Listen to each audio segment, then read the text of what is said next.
श्री स्वामी समर्थ मंडळी. तर आमच्या कृषीबाईची ना फरमाईश होती की आई चिंचगोळी बनव.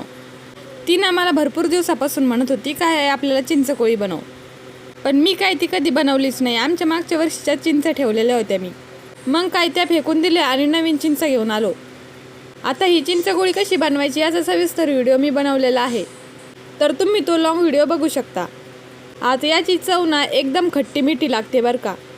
तुम्ही शाळेबाहेर लहानपणी जी चिंचगोळी खाल्लेली आहे ना, सेम टू सेम. मी ही चिंचगोळी ना 2-3 वर्षापासून बनवते. एकदा जरी बनवली ना तर आवर्जून माणूस दुसऱ्या वेळेस बनवतच, कारण की लागतेच ती तेवढी टेस्टी, एकदम आंबट गोड. आणि ती बनवायला ना एकदम सोपी आहे बरं का. आपल्याला फक्त चिंच आणायच्या, ते सोलून घ्यायच्या, थोडा वेळ गरम पाण्यामध्ये भिजू घालवायच्यात आणि चिंचेचा ना सगळा गर काढून घ्यायचा आहे. आपला जेवढा गर आहे तेवढंच आपल्याला गूळ पण टाकायचं आहे आणि हे सगळं आपल्याला गॅसवरती आटवून घ्यायचं आहे. आणि हे दोन्ही ना आपल्याला गॅसवरती घट्ट करून घ्यायचं आहे. घट्ट होत आल्यानंतर त्यामध्ये थोडंसं आपल्याला तेल टाकायचे आहे, जिरा पावडर टाकायचे आहे, थोडंसं मीठ आणि थोडंसं तिखट टाकायचं आहे. व्हिडिओमध्ये दाखवल्याप्रमाणे ना आपल्याला असं घट्ट करून घ्यायचं आहे आणि थंड झाल्यानंतर त्याच्या आपल्याला गोळ्या बनवायच्या आहेत. आणि या गोळ्यांना आपल्याला पिठी साखरे म्हणजे बुडवायच्या आहेत.